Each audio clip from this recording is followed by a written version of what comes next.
మన ఆత్మీయ మేలు కొరకు దైవజనులు అందిస్తున్న దీవెనలను దేవుని వాక్యాన్ని మనకి అందిస్తారు. రండి దేవుని వాక్యాన్ని నేర్చుకుందాం. ప్రభువైన యేసుక్రీస్తు నామములో మరి ఈ భార్యాభర్తల మరి అన్యోన్యమైనటువంటి ఆశీర్వాదకరమైన ఈ ప్రార్థన కూడికకి ప్రేమతో మిమ్మల్ని అందరినీ కూడా ఆహ్వానిస్తూ ఉన్నాము. దేవుని వాక్యాన్ని చక్కగా శ్రద్ధగా కొంచెంసేపు నేర్చుకుందాం. ఆదికాండము 1వ అధ్యాయము 28వ వచనాన్ని మనం చూద్దాం. దేవుడు వారిని ఆశీర్వదించెను, ఎట్లనగా మీరు ఫలించి అభివృద్ధి పొంది విస్తరించి భూమిని నిండించి లోపర్చుకోండి. చూడండి, ఇక్కడ దేవుడు మీరు ఫలించి అభివృద్ధి పొందండి అంటున్నాడు. భార్యాభర్తలు ఇద్దరిని అక్కడ దేవుడు సృష్టించిన తర్వాత మన తల్లి అయిన అవ్వగారు ఆదాము గారిని సృష్టించిన తర్వాత మీరు ఫలించి అభివృద్ధి చెందండి అన్నాడు. చూడండి, మనము ఫలించటం దేవునికి ఇష్టం. ఒక చెట్టు చక్కగా, అంటే అంత పెద్ద డ్రాయింగ్ నాకు రాదండి, నేనేమి ఆర్టిస్ట్ కాదు కాబట్టి ఏదో సింపుల్ గా అలా వేశాను. అంటే ఒక చెట్టు చక్కగా ఫలాలతోటి మరి ఫలిస్తూ పచ్చగా అభివృద్ధి చెందుతూ ఉండటం దేవునికి ఇష్టం. నీ కుటుంబం కూడా అలాగా ఉండాలని దేవుడు ఆశపడుతూ ఉన్నాడు. మరి నీ కుటుంబంలో దేవుడు నిన్ను మహాభివృద్ధి చెందాలని ఆశపడుతున్నాడు. భార్యాభర్తలు ఇరువురిని కూడా. పరిశుద్ధ గ్రంథాన్ని మనం చూసుకుంటే ప్రారంభం అనేది భార్యాభర్తలతో ప్రారంభించాడు. ముగింపు కూడా పెళ్లితో ప్రకటన గ్రంథంలో ముగింపు అనేది కూడా మనం చూస్తూ ఉన్నాం. చాలా మంది వివాహాన్ని నిషేధిస్తూ ఉంటారు, వివాహం చేసుకోకూడదని చాలా తప్పుడు బోధలు చెప్తూ ఉంటారు. లేదు, నిజంగా దేవుడికి వివాహము చేసుకోవద్దని దేవుడు ఎక్కడా కూడా ఎవరికి చెప్పలేదండి. అది సమర్పణ వేరు. ఆ సమర్పణ జీవితం నీకుగా రావటం అనేది వేరు. అంతేకాని దేవుని యొక్క వాక్యం సెలవిస్తూ ఉన్నది, వివాహం అనేది నువ్వు పడిపోకుండా ఉండడానికి, నువ్వు తప్పు చేయకుండా ఉండడానికి, నువ్వు నిలబడలేని స్థితిలో మరి పడిపోతావు అనేటువంటి ఒక భయం నీకు ఉన్నప్పుడు అలా పడిపోకుండా, పడిపోయి భ్రష్టుడివి కాకుండా ఉండడానికి నీకంటూ ఒక సొంత పురుషుడు, నీకంటూ ఒక సొంత భార్య ఉండాలని దేవుడు ఆ బంధాన్ని ఏర్పరిచాడు. ఇక్కడ ఒక విషయాన్ని కూడా మీరు గమనించాలి. ఈ భార్యాభర్తల బంధము అనేది భూమి మీద వరకే ఉంటున్నది. పరలోకంలో ఏ భార్యాభర్తల బంధం అనేది పరలోక రాజ్యంలో లేదు అన్న విషయాన్ని దయచేసి గమనించాలి. ఏ భార్యాభర్తల బంధము అనేది పరలోక రాజ్యంలో ఉండదు. కుటుంబ బంధము అనేది, రక్త సంబంధము అనేది మనము పరలోక రాజ్యంలో ఎంత మాత్రము చూడము. పరలోక రాజ్యములో పెళ్లికి ఇవ్వటాలు, పెళ్లి చేసుకోవటాలు ఉండవు. ఏది చేసినా భూమి మీదే మనము చేస్తామన్న విషయాన్ని గమనించాలి. ఇక్కడ భార్యాభర్తలను దీవించి ఇద్దరు కూడా ఫలించి అభివృద్ధి చెందండి అంటూ ఉన్నాడు దేవుడు. మరి మనము ఫలించాలి అంటే ఈ పునాది అనేది చాలా బలంగా ఉండాలి. ఈ బలంగా ఉండాలి. పునాది సరిగా లేకపోతే ఆ చెట్టు బలంగా ఉంటుందా? ఉండదు. చాలా డెలికేట్ గా ఉంటుంది. ఇప్పుడు చూడండి, రాత్రి మనం ఆ మీటింగ్స్ కి అక్కడ కుండీలు పెట్టాం. వర్షం వచ్చినట్లుంది, బాగా పెద్దది పడింది మనకి. ఆ వర్షం వల్ల ఏమైందంటే ఆ మట్టంతా లేదు, కుండీల్లో ఏర్లు కనిపిస్తూ ఉన్నాయి. అలానే నేను ఇప్పుడు ఆ కుండీలను అలా ఆ చెట్టుని, ఆ మొక్కలను వదిలేశాను అనుకోండి, కొద్ది రోజులకి అది ఏమైపోతుంది? ఎండిపోతుంది, చచ్చిపోతుంది ఆ చెట్టు. సో అది ఫలించాలి అంటే పునాది చాలా బలంగా గట్టిగా ఉండాలి. ఆ పునాది లేకపోతే సరిగ్గా అది ఎండిపోతుంది. మరి మనకు తెలుసు, శపించబడినటువంటి చెట్టుగా అయిపోతుంది. నీ కుటుంబం అలా అయిపోవటం దేవుడికి ఇష్టం లేదు. నీవు మరి చక్కగా నీ కుటుంబంతో, నీ భర్తతో, నీ పిల్లలతో కలిసి నువ్వు ఫలించాలని, నీ కుటుంబం బలంగా ఉండాలని దేవుడు కోరుకుంటూ ఉన్నాడు. మరి నీ కుటుంబం బలంగా ఉండాలంటే దేవుని యొక్క వాక్యం ఏం చెప్తుంది అని మనం చూసుకున్నట్లయితే చూడండి, రండి, కీర్తనల గ్రంథము 128వ అధ్యాయాన్ని ఇక్కడ మనం చూద్దాం. కీర్తనల గ్రంథము 128వ అధ్యాయము ఒక కుటుంబము ఎలా ఫలిస్తుంది అనేటువంటి ఒక కుటుంబం గురించి ఈ 128వ అధ్యాయములో మనం చాలా చక్కగా చూడగలుగుతాము. చూడండి, మొదటి వచనాన్ని మనం చదువుకున్నట్లయితే 1-2 వచనాలు కనుక మనం చూసుకుంటే చూడండి, యెహోవా యందు భయభక్తులు కలిగి ఆయన త్రోవల యందు నడుచు వారందరూ ధన్యులు. ఇక్కడ ఈ అధ్యాయంలో మొట్టమొదటిగా దేవుని యందు భయభక్తులు కలిగినటువంటి వాళ్ళని దేవుణ్ణి మనం చూస్తూ ఉన్నాం. 2వ వచనాన్ని చూస్తే, నిశ్చయముగా నీవు నీ చేతుల కష్టార్జితమును అనుభవించదువు, నీవు ధన్యుడువు, నీకు మేలు కలుగును, నీ లోగిట. మరి ఇది పురుషుడికి మరి చెప్తూ ఉన్నాడు ఆ యొక్క భర్త ఎలాగా ఫలిస్తాడు అనే విషయాన్ని, అలానే తన భార్య ఎలాగా ఉంటుందనేటువంటి విషయాన్ని కూడా ఇక్కడ చెప్తున్నాడు. నీ లోగిట నీ భార్య ఫలించు ద్రాక్షావల్లి వలె నుండును, నీ భోజనపు బల్ల చుట్టూ నీ పిల్లలు ఒలీవ మొక్కల వలె ఉందురు. యెహోవా యందు భయభక్తులు గలవాడు ఇలాగో ఆశీర్వదించబడతాడు. సియోనులో నుండి యెహోవా నిన్ను ఆశీర్వదించును, నీ జీవితకాలం అంతయు యెరూషలేమునకు క్షేమము కలుగుట చూచెదవు. 6వ వచనంలో చూస్తే, నీ పిల్లలను నీవు చూచెదవు, ఇశ్రాయేలు మీద సమాధానం ఉండును గాక. ఇది చాలా సింపుల్ గా చిన్న అధ్యాయమే, 6 వచనాలు మనకు కనిపిస్తున్నాయి. కానీ ఒక కుటుంబం ఆశీర్వదించబడటానికి ఆ కుటుంబంలో ఎవరెవరు ఉంటున్నారు అనేటువంటి విషయాన్ని ఈ అధ్యాయం చాలా చక్కగా మనకి బయలుపరుస్తూ ఉన్నది. నువ్వు నిజంగా నీ కుటుంబము బలంగా ఉండాలి అంటే మొట్టమొదటిగా ఈ అధ్యాయంలో మనకి దేవుడు కనిపిస్తున్నాడు. ఎవరు కనిపిస్తున్నాడు? దేవుని యందు భయభక్తులు కలిగిన వాడు అనే విషయాన్ని మనం చూస్తున్నాం. 2వదిగా భర్త కనిపిస్తున్నాడు. 3వదిగా భార్య కనిపిస్తుంది. 4వదిగా వారు ఉన్నటువంటి దేవునితో ఉన్నటువంటి ఆ సంబంధాన్ని బట్టి ఫలించినటువంటి పిల్లలకి ఫలభరితమైనటువంటి పిల్లల్ని మనం అక్కడ చూస్తూ ఉన్నాం. ప్రియదేవుని బిడ్డలారా, ఈరోజు నీ జీవితంలో కూడా చూడండి, ఈ దేవుడు ఎవరండి? దేవుడు. ఇది భర్త. ఎవరు? భర్త. అధ్యాయంలో మనం చూసాం. ఇది ఎవరు? భార్య. ఇక్కడ మనం గమనించినట్లయితే దేవుడు భార్య భర్తలకి ఒక సంబంధాన్ని పెట్టాడు. ఏం పెట్టాడండి? ఈ భార్య భర్తల మధ్య వివాహం ద్వారా నీకు నీ భర్తకి ఒక సంబంధం అనేది, ఒక రిలేషన్ అనేది ఏర్పడుతుంది. సో ఇది ఇది నీ భార్య. గమనించండి, ఇది భర్త, ఇది భార్య. ఈ రిలేషన్ స్ట్రాంగ్ గా, బలంగా, ఫలభరితంగా ఉండాలి అంటే భర్త ఎవరితో రిలేషన్ కలిగి ఉండాలి అంటే దేవుడితో రిలేషన్ కలిగి ఉండాలి. హల్లెలూయా. అలానే భార్య చూడండి, దేవునితో మంచి రిలేషన్ కలిగి ఉన్నప్పుడు ఆ కుటుంబము చాలా బలంగా ఉంటుంది. ఇక్కడ నీ పిల్లలు లోపల చాలా భద్రంగా, ఫలభరితంగా, ఆశీర్వాదకరంగా పెరుగుతారు నీ పిల్లలు. ఎప్పుడైతే మీ మధ్య ఏమాత్రం రిలేషన్ సరిగ్గా లేకపోయినా, భర్త మరి దేవునితో నీ సరైనటువంటి రిలేషన్ నీకు లేకపోయినా, లేకపోతే భార్య దేవునితో సరైనటువంటి రిలేషన్ లేకపోతే ఏమవుతుంది అంటే ఈ సంబంధము ఇలాగా అయిపోతుంది. ఇలా తెగిపోయినప్పుడు, లేకపోతే ఇక్కడ బంధం కొంచెం నీ మిస్టేక్స్ ని బట్టి కొంచెం గ్యాప్ వచ్చినా ఇప్పుడు ఏమవుతున్నారంటే మీ పిల్లలు హద్దు దాటి బయటకు వచ్చేస్తున్నారు. ఫలభరితమైన జీవితంలో నుంచి నీ పిల్లలు ఎటొచ్చేస్తారు? నిన్ను బట్టి బయటకు వచ్చేస్తుంది.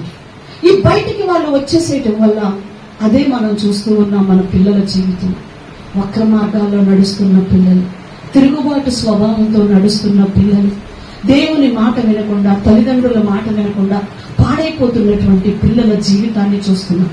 ఎందుకు అలాగా నీ పిల్లలు అయిపోతున్నారో తెలుసా? మొండి స్వభావంగా నీ పిల్లలు ఎందుకు అయిపోతున్నారో తెలుసా? నీ పిల్లలు ఎందుకు అలాంటి లోకంలో కలిసిపోయి చెడు అలవాట్లకి, దురలవాట్లకి బానిసలు అయిపోయారు? ఎందుకు నీ పిల్లలు ఆశీర్వాదం లేకుండా అయిపోయారు అంటే ఇక్కడ నీ రిలేషన్ లో ఏదో సంథింగ్ తేడా వచ్చేసింది.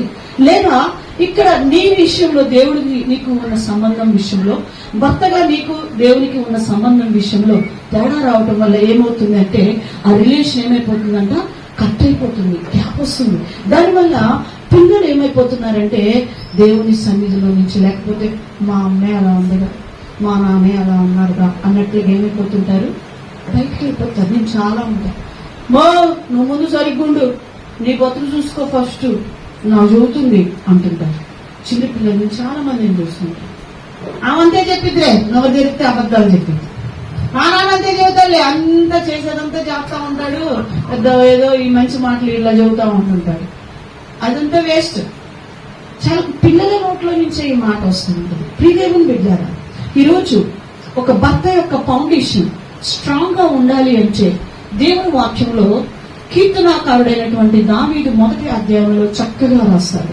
నువ్వు చక్కగా ఫలించాలి అంటే భర్తకి ఉండవలసినటువంటి ఒక ఫౌండేషన్, మీ పిల్లలు స్ట్రాంగ్ గా ఉండాలంటే కీర్తనల గ్రంథం 1వ అధ్యాయం చదవాలి.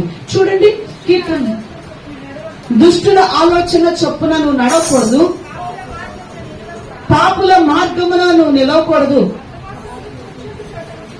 అపహాసకులు కూర్చుండు చోట నువ్వు కూర్చుండక యెహోవా ధర్మశాస్త్రమును ఆనందించుచు దివారాత్రము ధ్యానించువాడు ధన్యుడు. అతడు నీటి కాలవల యోరన నాటబడినదే ఆకువాడక తన కాలమందు ఫలమిచ్చు చెట్టు వలె ఉంటాడు. ఇది భర్తకి, పురుషుడికి దేవుడు చెప్తూ ఉన్నాడు. నీవు దుష్టుల ఆలోచన చొప్పున నడుస్తూ ఉన్నావు.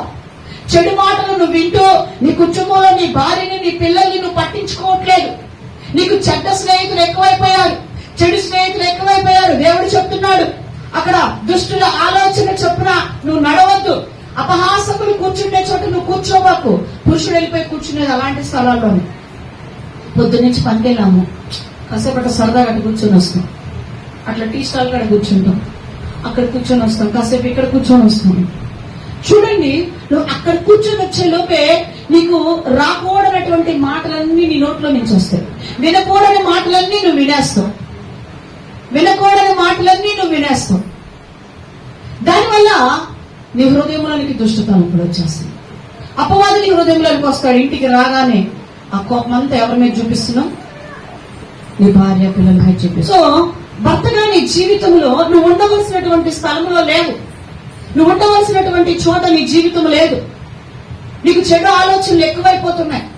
పరస్త్రీని చూసినప్పుడు, పరస్త్రీ గురించి మాట్లాడుతూ ఉన్నప్పుడు నీకు ఆసక్తి పెరిగిపోతూ ఉంది.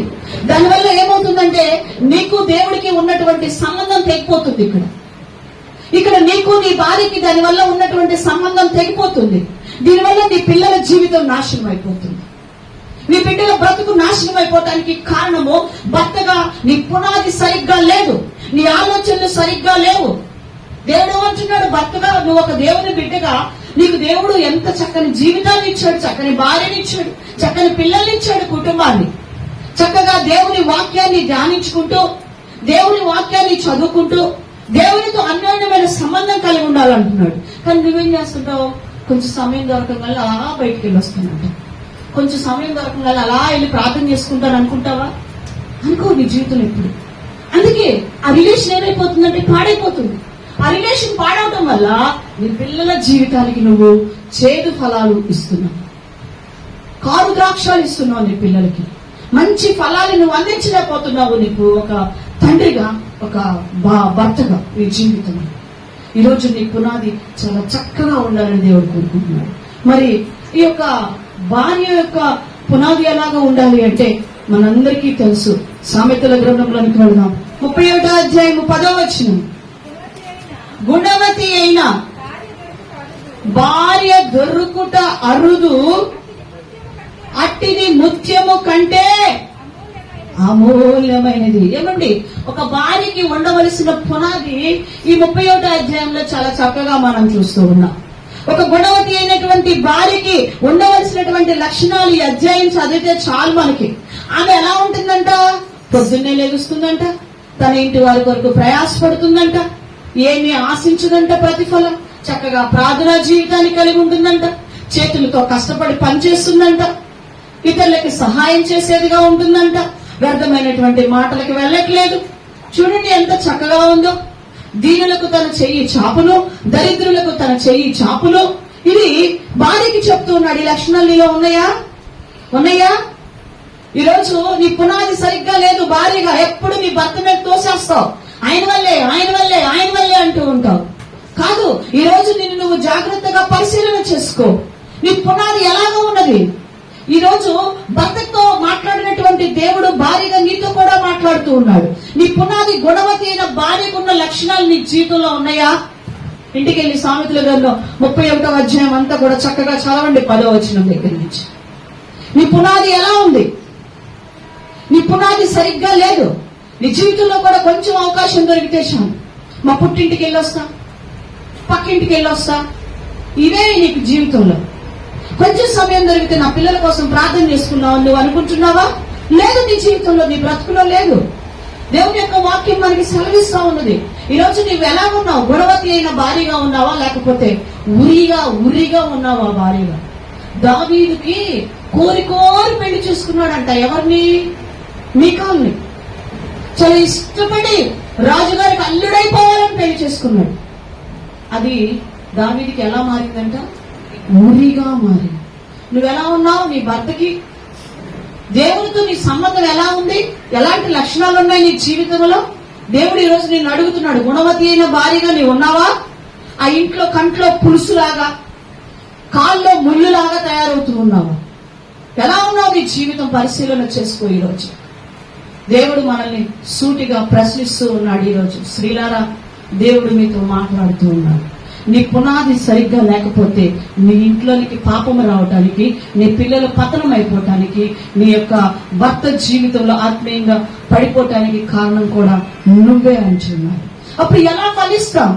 ఫలించలేం. మనము ఫలించాలి అంటే, పిల్లలు చక్కగా అభివృద్ధి చెందాలి అంటే, ఈరోజు మీ ఇద్దరి సంబంధం బాగుండాలి అంటే, మొదట నీ సంబంధం భర్తగా దేవునితో ఉండాలి, భార్యగా దేవునితో నీ సంబంధం బాగున్నప్పుడు మీ ఇద్దరి సంబంధం చాలా బాగుంటుంది.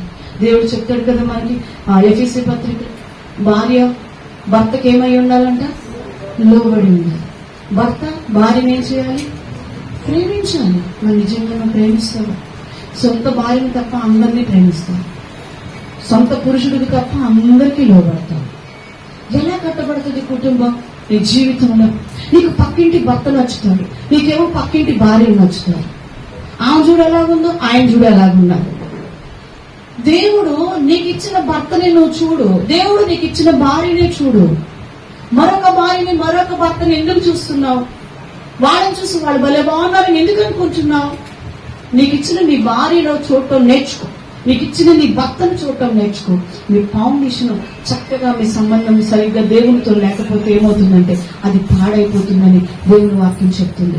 ఉదాహరణకి పరిశుద్ధ గ్రంథంలో అలా పాడైపోయి తన పిల్లలు జీవితం పాడైపోయిన వాళ్ళు చాలా మంది ఉన్నారండి. పరిశుద్ధ గ్రంథంలో చాలా మంది మనకు కనిపిస్తారు. ఉదాహరణకి మనం చూసుకున్నట్లయితే ఋతు గ్రంథంలో మనం చూస్తాం, మొదటి అధ్యాయంలో చూస్తాం. ఋతు గ్రంథంలో మనం చూస్తే అక్కడ ఒక వ్యక్తులు మనకు కనిపిస్తారు. చదవండి దయచేసి.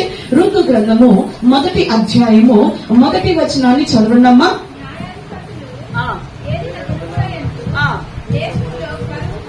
కరువు కలుగగా యూదా బెత్లెహేము నుండి ఒక మనుష్యుడు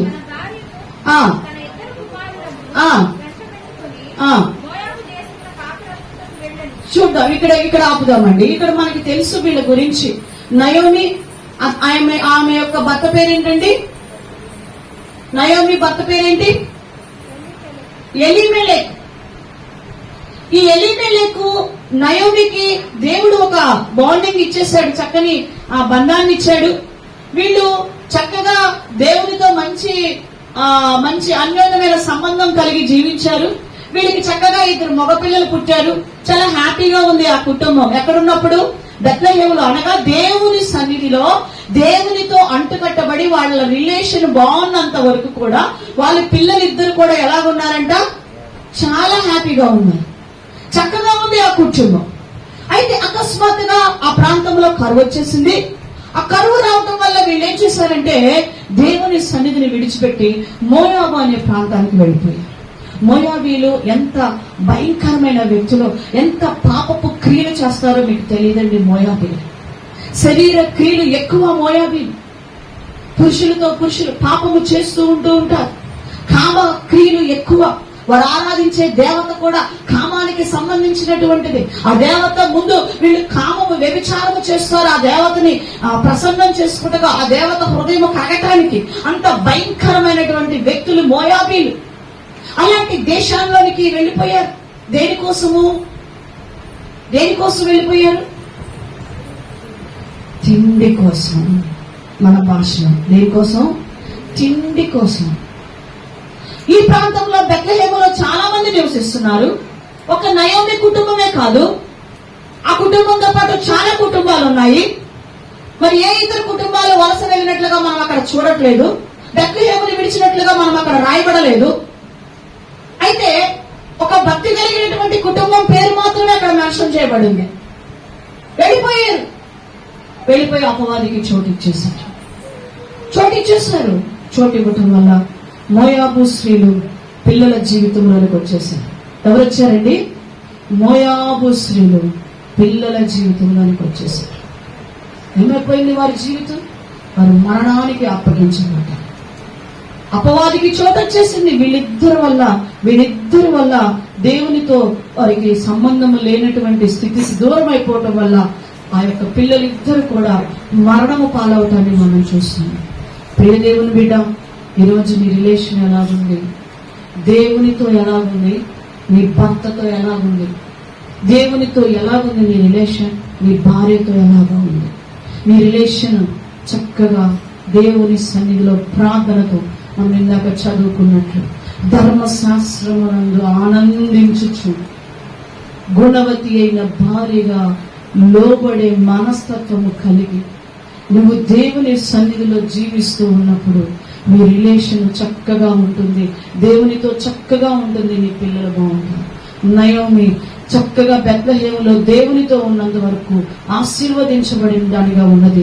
ఎప్పుడైతే ఆ రొట్టెల గృహాన్ని విడిచి వెళ్లిపోయిందో దేవుని సన్నిధిని, ఆ కుటుంబంలో పిల్లలు పతనం అవడానికి కారణం. హల్లెలూయా. అలానే మనకి మొట్టమొదటి కుటుంబం తెలుసు. ఏం కుటుంబం? పరిశుద్ధ గ్రంథంలో ఇందాకే మనం చదువుకున్నాం. ఆదాము అవ్వగారు మన యొక్క వారిద్దరిని కూడా తల్లిని తండ్రిని సృష్టించేసి దేవుడు వారిని బాగా ఫలించి అభివృద్ధి పొందండి అని చెప్పాడు. అయితే వీళ్ళ రిలేషన్ చాలా బాగుంది. చక్కగా మరి ఆదాము గారు అవ్వగారు చక్కగా దేవునితో అన్యోన్య సంబంధం కలిగి ఉన్నారు. చాలా హ్యాపీగా ఉన్నారు ఇద్దరు దేవునితో కలిసి. కానీ చూడండి, ఆదాము అవ్వల జీవితంలో ఏమొచ్చేసిందండి? పాపం వచ్చేసింది. అపవాదికి చోటిచ్చేశారు. వాళ్ళ అతిక్రమాన్ని బట్టి ఫస్ట్ మొట్టమొదటిగా భూమి మీద పుట్టిన పిల్లవాడు కయ్యూను ఏమైపోయాడండి? నరహంతకుడైపోయాడు.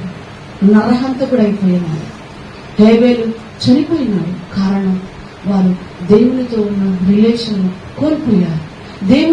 రిలేషన్ కోల్పోయి త్రోసివేయబడిపోయారు. ఆ తోటలో నుంచి త్రోసివేయబడ్డారు.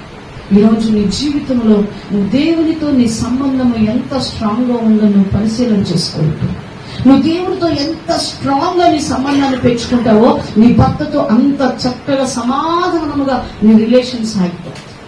హల్లెలూయా. లేదంటే నీ పిల్లలకి గొప్ప కీడును నువ్వు అందిస్తావు. ఈరోజు నీ రిలేషన్ ఎలా ఉందో నాకు తెలియదు. ఏమండి, అబ్రహాము శారమ్మ యొక్క రిలేషన్ ఎంత బాగుంటుందో కదా. ఇక్కడ ఇందాక చెప్పాను, పురుషులు మీరేదైనా భార్యల దగ్గర పొరపాటు చేస్తే ఒప్పుకుంటారా? అబ్రహాం గారు సైలెంట్గా ఉన్నాడు. పొరపాటు చేశాడని కాదు, కానీ ఇదిగో ఆమె ఉసురు నీకు తగిలిద్ది, ఆమె ఎలా చేస్తుంది ఇలా చేస్తుందని హాగరు విషయంలో మాట్లాడినప్పుడు అబ్రహాం ఒక్క మాట కూడా శారమ్మ అనలేదు. ఏంది ఇష్టం వచ్చినట్టు మాట్లాడుతున్నావు? నేను ఇవ్వమన్నానా? నేను పంపిమన్నానా నా దగ్గరికి? నువ్వేగా పంపించావని ఏమో తీసుకోరువా, ఏం వల్ల పుట్టే పిల్లలు నా పిల్లలు అవుతారు నువ్వుగానే చెప్పావు. బుద్ధులేనా? ఇప్పుడే నువ్వు ఎదురు నాతో మాట్లాడుతున్నావు అన్నాడండి అబ్రహాం గారు. అలా మౌనంగా ఉన్నాడు. దేవుడు ఏం చెప్తాడా? దేవుడు అన్నాడు, నీ భార్య చెప్పినట్టు విను అన్నాడు. ఎవరు చెప్పినట్టు? శారమ్మ చెప్పినట్టు విను అన్నాడు. అమ్మా నువ్వేం చేయమంటావు చెప్పు. పంపే. సరేనమ్మా గో పంపించేసి. ఎంత విధేయత అబ్రహాం గారి జీవితంలో. శారమ్మ ఏం తక్కువ అండి? దేశంలో ఎక్కడో ఉంది. మా దేవుడు నన్ను పిలుస్తున్నాడు, నేను బయలుదేరుతున్నాను. ఎక్కడికయ్యా తెలియదు మా. దేవుడు మాత్రం నన్ను ఇక్కడ వదిలిపెట్టేసేయమన్నాడు, ఈ ప్రాంతాన్ని విడిచిపెట్టేసేయమన్నాడమ్మా. ఇక్కడ వదిలిపెట్టేసి నేను చూపించే దేశానికి రా అన్నాడమ్మా. నేను బయలుదేరుతున్నా. సరేనయ్యా, నువ్వెక్కడుంటే నేను అక్కడే అన్నాడు. లోబడినండి సారమ్మ. తన భర్తని యజమానుడా అని పిలిచిందంట. ఏమని పిలిచింది? రే ఓయ్ వాళ్ళ పిలుస్తారు కదండి భర్తలు. ఏమని పిలుస్తారు? ఇప్పుడు రేకి వచ్చేసింది. రే అది వరకు పాత రోజుల్లో మామయ్య బావ ఏమండి అట్లా పిలుచుకునేవారు. ఇప్పుడు అరేలు ఇంకోరేలు ఫ్యాషన్ అన్నమాట. ఎందుకంత అంటే అది ఫ్యాషన్ కాదు. ఎందుకంటే పెళ్లికి ముందే సారీ ఇక్కడ మీ మనసులో వచ్చుకుంటే చాలా మంది ఆడవాళ్ళ కుటుంబాల గురించి చెప్తున్నారు. ఆ రిలేషన్ అనేది ఏర్పడటం వల్ల వాళ్ళకి ఏం వచ్చేస్తుందంటే అలాంటి ఫ్రీడమ్ వచ్చేసేయటం వల్ల ఒక ఫ్రెండ్స్ లాగా ఉండటం వల్ల ఆ మాటలు వచ్చేస్తారు. ప్రియదేవుని బిడ్డలారా చాలా జాగ్రత్తగా పిలవాలి. నీ యొక్క పురుషుడిని నువ్వు ఎలా వివాహం చేసుకున్నావు అన్నది అనవసరం, కానీ నువ్వు నీ భర్తని చాలా గౌరవించాలి, చాలా ప్రేమగా, చాలా చక్కగా 10 మందిలో చాలా అతని గౌరవం ఎక్కువ అయ్యేటట్లుగా గుణవతి అయిన భార్య ఎలా ఉందో అలా ఉండాలి. శారం అలా ఉంది. అందుకే వాళ్ళిద్దరూ కన్నటువంటి దేవునితో వాళ్ళిద్దరికి ఉన్న రిలేషన్ బట్టి వాళ్ళు కన్నటువంటి ఇస్సాకు 100 ఫలించాడంట. హల్లెలూయా. ఎలా ఫలించాడు? 100. అతను 100గా ఫలించడానికి కారణం వీళ్ళ పునాది బాగుంది. వీళ్ళిద్దరూ దేవునితో చాలా అన్యోన్యంగా ఉన్నారు. అబ్రహాం గారు, శారా గారు. మీ ఇద్దరి మధ్య ఐక్యతే ఉండదు, మీ ఇద్దరి మధ్య అన్యోన్యతే ఉండదు. ఆ క్వశ్చన్లో ఇచ్చాం, పంచుకుంటారా మీ భర్తతోటి, పంచుకుంటారా మీ భార్యతోటి అంటే చాలా మంది ఏం పెట్టేశారు? కాదు, పంచుకోం, నో అనే ఆన్సర్ పెట్టుకున్నారు. ఎందుకంటే మీరు ఒకరితో ఒకరు షేర్ కూడా చేసుకోలేనటువంటి పరిస్థితి. ఎలాగా మీ పిల్లలు ఫలిస్తారు, ఎలా మీ కుటుంబం ఫలించి అభివృద్ధి చెందిద్ది? ఈరోజు రాలిపోతున్నాయి కొన్ని కొమ్మలు, ఫలాలు, వచ్చినటువంటి ఫలాలు, నీ పిల్లలనే ఫలములు రాలిపోతున్నారు, అకస్మాత్తుగా రాలిపోతున్నారు. కారణం నీవు సరిగ్గా లేవు దేవుడితో. ఈరోజు దేవుడు చెప్తున్నారు, నీ పునాది ఎలాగ ఉంది భక్తి విషయంలో. ఒక భార్యగా దేవునితో నీ రిలేషన్ ఎలాగ ఉంది, ఎలా కట్టుకుంటున్నావో ఒక్కసారి పరిశీలన చేసుకో. ఏమండి, అలా హన్నా ఎల్కానా కూడా మనం తీసుకుంటాం. వాళ్ళిద్దరు రిలేషన్ కూడా చాలా బాగుంటుంది. ఆ దినంలో ఆమెకు పిల్లలు పుట్టలేదని అంటే ఎన్ని పెళ్లిలైనా అప్పుడు చేసుకోవచ్చు కాబట్టి ఆయన చేసుకున్నాడు. నాకు తెలిసి ఆమెతో పెనిన్నాతో అంత హ్యాపీగా ఉన్నట్టు కూడా మనం చదివిన వచనాలను బట్టి చూస్తే ఆయన ఎక్కువగా హన్నానే ప్రేమించినట్లుగా మనం చూస్తాం. ఎల్కానా పిల్లలు లేకపోయినా కూడా ఆమెతో అంటాడు, 10 మంది పిల్లల కంటే నువ్వు నాకు చాలా ఎక్కువమ్మా, నువ్వు ఎక్కువ కాదా అంటూ ఉంటాడు. అంటే వీళ్ళిద్దరి రిలేషన్ అంత స్ట్రాంగ్ గా ఉండటానికి కారణం ఏంటంటే ఎన్ని సమస్యలు ఉన్నా కూడా ఆ దినాల ధర్మశాస్త్రాన్ని బట్టి ఏటేటా దేవుని సన్నిధికి వెళ్లేవాళ్ళు అంట. యెరూషలేము దేవాలయానికి. హల్లెలూయా. ఎక్కడికి వెళ్లేవాళ్ళు? ఏటేటా దేవుడి సన్నిధికి వెళ్లేవాళ్ళు. అంటే వీళ్ళిద్దరు ఎవరితో సంబంధం కలిగి ఉన్నారంటే ఎవరు? ఎల్కానా గారు, హన్నా. ఎవరితో సంబంధం కలిగి ఉన్నారు? దేవునితో. అందుకే వాళ్ళకి పుట్టిన కుమారుడు సమూయేలు ఎంత ఆశీర్వదించబడ్డాడు. హల్లెలూయా. ఇప్పుడు కడుపుతున్న ప్రతి బిడ్డ దేవుణ్ణి అడిగేదంటే, ప్రభువా సమూయేలు లాంటి బిడ్డనివ్వయా అంట. పుట్టిన బిడ్డని, అయ్యా నా బిడ్డ సమూయేలులాగా పెరగాలి, సమూయేలులాగా దీవించండి. కారణం వాళ్ళ దేవునితో ఉన్న రిలేషన్. ఈ రోజు నీ రిలేషన్ ఎలా ఉందో తెలియదు. ఈ కుటుంబ భార్యాభర్తల ఆశీర్వాద ఈ ప్రార్థనలో నీ జీవితంలో ఈ స్థలంలో నుంచి భార్యగా నీ లోపాలను సరిచేసుకో. నీ గర్వాన్ని, నీ అహంకారాన్ని, లోబడినటువంటి స్థితిని నువ్వు ఒప్పుకో దేవుడి సన్నిధిని. భర్తగా నేను అనే గర్వాన్ని నువ్వు విడిచిపెట్టి దుష్టుల మార్గములను నడవకుండా, అపహాసకుల దగ్గర కూర్చోకుండా దేవుడి సన్నిధిలో ఇక్కడి నుంచి నేను కూర్చున్నప్పుడు నా కుటుంబం కట్టబడుతుందని నేర్చుకో. ఈరోజు దేవుడు నిన్ను, నీ కుటుంబాన్ని దీవిస్తాడు. ఈ స్థలం నుంచి మనము వట్టి చేతులతో వెళ్ళొద్దు, కానీ ఇది దేవుడు మనకిచ్చిన గొప్ప భాగ్యము, గొప్ప ఆశీర్వాదం. దీన్ని మనం ఉపయోగించుకుందాం. ఈరోజు నయోమి తన పిల్లల్ని పోగొట్టుకున్నట్లుగా నువ్వు కోల్పోతావు. లేక అవ్వ ఆదాము కూడా మొట్టమొదటిగా భూమి మీద కలయికతో పుట్టిన బిడ్డ, ఆ బిడ్డని తర్వాత పుట్టిన బిడ్డల్ని కోల్పోయారు. వాళ్ళిద్దరు కూడాను చాలా నష్టాన్ని తెచ్చుకున్నారు వాళ్ళ కుటుంబంలో. ఆ విధముగా నువ్వు ఉంటావు, లేక అబ్రహాము శారాల వలె చక్కగా దీవించబడిన కుటుంబంగా, ఆశీర్వదించబడిన కుటుంబంగా నీవు ఉంటావా? లేక హన్నా ఎల్కానా చక్కగా దీవించబడినట్లుగా వారి వలె నీవు ఉంటావో దేవుడు నీ ముందు పెడుతున్నాడు. భార్యాభర్తలుగా మీరిద్దరు కూడా ఎలాంటి ఆలోచనలతో ముందుకు వెళతారో మీకు ఇవ్వబడిన ఆ క్వశ్చన్స్ లోనే చాలా పరమార్థాలు దాగున్నాయి. రోజుకు ఒక్కసారి నా క్వశ్చన్స్ చదువుకోండి. ఏదో ఇక్కడ చదివేసేసి వదిలిపెట్టేసి వెళ్ళిపోబాకండి. ఆ పేపర్ ని చించేసో ఆ పేపర్ ని మడతేసి ఎక్కడో పెట్టేసేబాకండి. ఇది కొద్ది రోజులు పోయినాక మళ్ళా ఆ పేపర్ తీసుకోండి. నువ్వు పెట్టిన జవాబులు చూసుకోండి ఒకసారి. మరలా అదే మనసుందా, మారిందా? చెడ్డది మారిందా, మంచిది మారిపోయిందా? పరిశీలన చేసుకోండి. అది మీ జీవితంలో చాలా ఉపయోగకరంగా ఉంటుంది. ఆ పేపర్ హల్లెలూయా. ఆ క్వశ్చన్స్ చాలా ఉపయోగకరంగా ఉంటాయి. వారానికి ఒకసారి నిన్ను పరిశీలన చేసుకో. ఆ క్వశ్చన్స్ చదువుతున్నప్పుడు ఏదైనా మార్పు వచ్చేసిందేమో పరిశీలన చేసుకో. ఈరోజు దేవుడు నిన్ను నీ కుటుంబాన్ని ఆశీర్వదించును గాక. మోకరించండి, ప్రార్థన చేసుకుందాం. ప్రభు సన్నిధిలో మనల్ని మనం పరిశీలన చేసుకుంటూ ప్రార్థన చేసుకుందాం.